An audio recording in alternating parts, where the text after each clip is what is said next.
In 2 Kings 13, God recounts the death of Elisha, that powerful prophet of the northern kingdom of Israel, and the attendant and successor of Elijah. At this point in Israel's history, though there have been moments of hope, God has allowed Hazael, the treacherous officer of Aram, to terrorize the tribes of Israel for a time.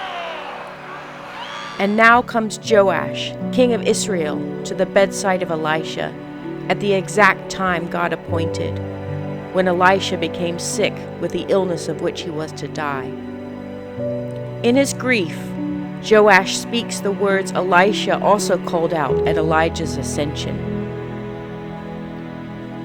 At this, Elisha tells the king to take up a bow and arrows, and putting his own prophetic hands over the hands of Joash, he instructs him to open the window and shoot towards the east.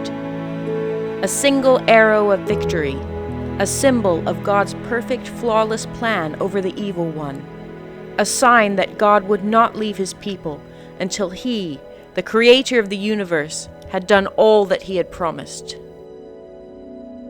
But look here, see how the plan takes shape. Elisha tells Joash to take the arrows and this time to strike the earth. So Joash struck it 3 times and stopped. But the man of God was angry. "You should have struck 5 or 6 times. Then you would have struck Aram until you would have destroyed it.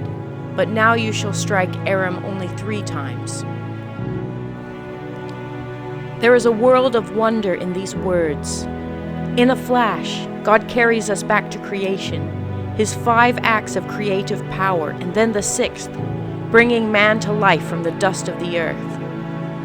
And not just back, but forward in time, hundreds of years, to Mary's relative Elizabeth, who kept herself in seclusion for 5 months, until the 6th month, when the angel Gabriel was sent from God to a city in Galilee called Nazareth to Mary, Mother of God.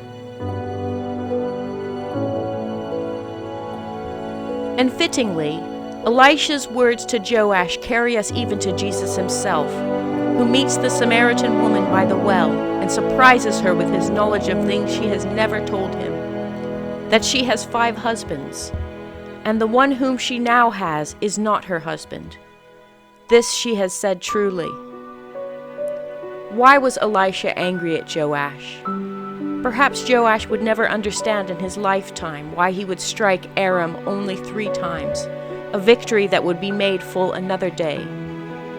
But look how God changes his name, how Joash becomes Jehoash, which means Yahweh has given.